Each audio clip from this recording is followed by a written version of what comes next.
नमस्कार दोस्तों, स्वागत है आपका हमारे YouTube चैनल राज मैथमेटिक्स ट्यूटोरियल पे।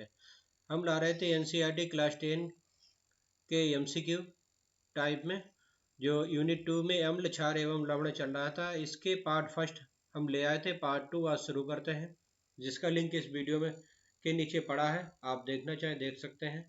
पहला क्वेश्चन हमने लिया है, पीएच स्केल के संबंध में निम्नलिखित कथनों पर विचार कीजिए। इसे सामान्यतः 0 से 14 तक पीएच ज्ञात कर सकते हैं, बिल्कुल सही है। किसी विलयन में हाइड्रोनियम आयन की सांद्रता जितनी अधिक होगी उसका पीएच उतना ही अधिक होता है, ये गलत है। क्योंकि हाइड्रोनियम आयन की हाइड्रोजन आयन की सांद्रता जितनी अधिक होती है तो पीएच अधिक होता है, और हाइड्रोनियम H3O आयन की अगर सांद्रता अधिक है तो पीएच उसका उतना ही कम होगा, इसलिए ये गलत हो जाएगा।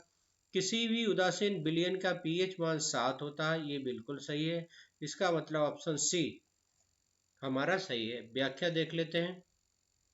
पीएच स्केल का प्रयोग किसी भी विलयन में उपस्थित हाइड्रोजन आयन की सांद्रता ज्ञात करने के लिए किया जाता है। एच आयन की सांद्रता ज्ञात करने के लिए किया जाता है। जितनी सांद्रता एच आयन की होगी उसका पीएच उतना ही अधिक होगा। इस पीएच स्केल से सामान्यतः 0 से 14 तक पीएच को ज्ञात कर सकते हैं। पीएच एक ऐसी संख्या है जो विलयन की अम्लता एवं क्षारीयता को दर्शाती है, अतः कथन एक सही है। किसी विलयन में हाइड्रोनियम आयन की सांद्रता जितनी अधिक होती है उसका पीएच उतना ही कम होता है, और यहाँ लिखा था उतना ही अधिक, इसलिए ये गलत हो गया। कथन 2 गलत है। कथन सी सही है। किसी भी उदासीन विलयन का पीएच मान 7 होता है। ये 7 कट गया, 7 होता है, ये बिल्कुल सही है। देखिए, अब हम एक चित्र के माध्यम से समझते हैं। 7 जो पीएच मान होता है वो प्योर वाटर का होता है, शुद्ध, ये उदासीन होता है। इससे इधर के जितने भी होते हैं वो सारे एसिड्स होते हैं, ये वीक एसिड होते हैं। जैसे इधर बढ़ते जाते हैं स्ट्रॉन्ग एसिड बनते जाते हैं। इसी प्रकार 8 से जब इधर बढ़ते जाते हैं तो ये स्ट्रॉन्ग बेस होते जाते हैं, वीक बेस है।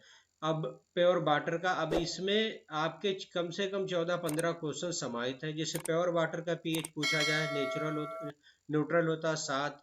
मिल्क का, अगर दूध का पूछा जाए, पीएच 6 होता है। कॉफी का पूछा जाए, पीएच 5 होता है। टमाटो जूस का पीएच पूछा जाए 4 होता है। बेगनर सिरका CH3COOH, इसका क्या फार्मूला, CH3COOH, इसका पीएच 3 होता है। लेमन जूस सिट्रिक एसिड का पीएच 2 होता है। स्टमक एसिड जिसे HCl भी कहते हैं, इसका पीएच 1 होता है।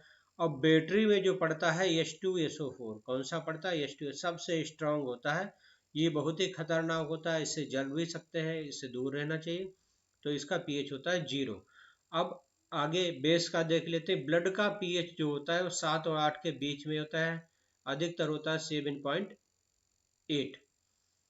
बेकिंग सोडा जो खाने का सोडा होता है, पकाने वाला, उसका पीएच होता है 9। मिल्क ऑफ मैग्नीशिया MgOH का होल ट्वाइज, OH का whole twice. Milk of magnesia जो एंटासिड के रूप में प्रयोग करते हैं, उसका पीएच होता है 10।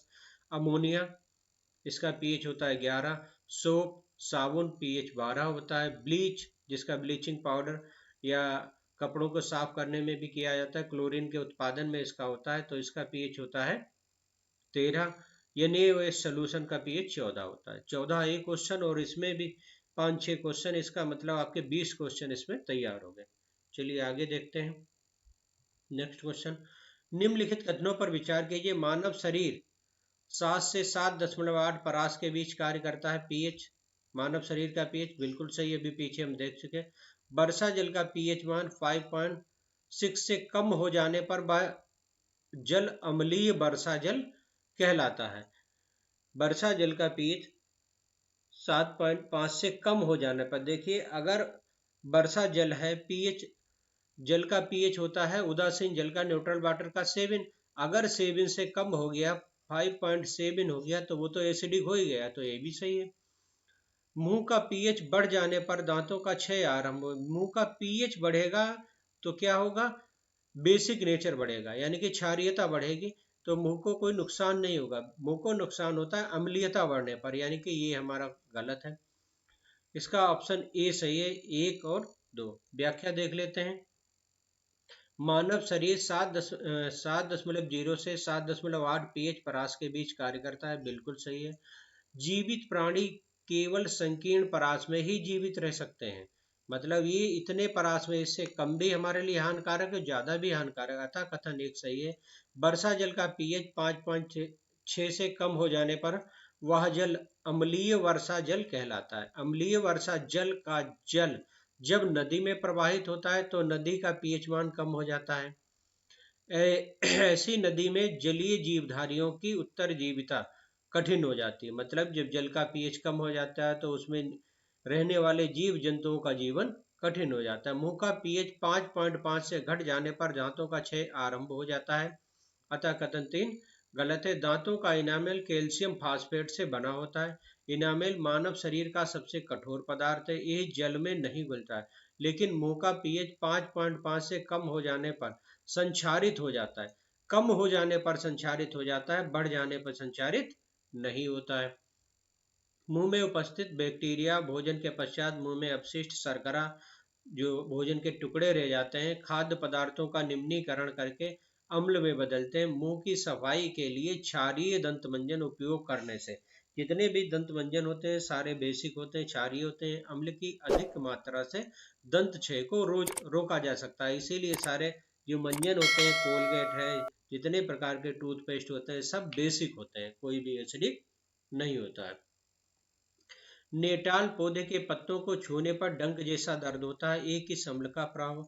ये होता है फार्मिक अम्ल के कारण, जो चींटी में होता है, इसे मेथनोइक अम्ल भी कहते हैं। व्याख्या देख लेते हैं। नेटाल एक शाकीय पादप है जो जंगलों में उपजता है। इसके पत्तों में डंक नुमा बाल होते हैं, इन बालों में मेथनोइक फार्मिक अम्ल पाया जाता है, इसलिए इसके छूने पर डंक जैसा दर्द होता है। चलिए देख लेते हैं नेटाल प्लांट कैसा। देखिए ये इस प्रकार का नेटाल प्लांट होता है, ये इसमें सुई जैसे होते हैं, इन्हें छूने पर डंक होता है और इनमें मेथेनोइक एसिड होता है। मेथेनोइक एसिड का मतलब फार्मिक एसिड होता है। कौन सा होता है? फार्मिक अम्ल।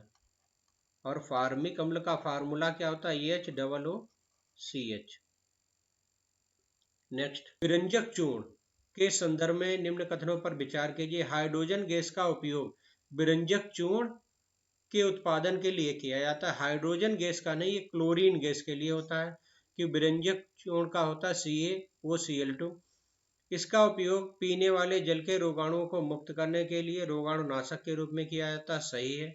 विरंजक चूर्ण का उपयोग कई रासायनिक उद्योगों में एक साथ उपचायक के रूप में होता है। विरंजक चूर्ण का उपयोग कई रासायनिक उद्योगों में एक साथ उपचायक के रूप में होता है, ये भी सही है, यानी कि ऑप्शन सी हमारा सही है। 2 और 3।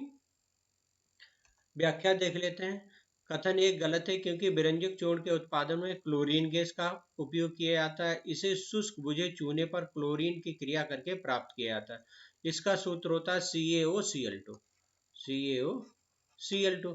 अब ये CaOCl2 है, इसका मतलब क्या है कि इससे क्लोरीन गैस से निकल सकती है, जब हाइड्रोजन है नहीं तो निकलेगी कहाँ से। विरंजक चूर्ण का उपयोग पीने के पानी को रोगाणु मुक्त करने के लिए रोगाणुनाशक के रूप में किया जाता है, बिल्कुल सही है। इसका उपयोग कई रासायनिक उद्योगों में उपचायक के रूप में किया जाता है।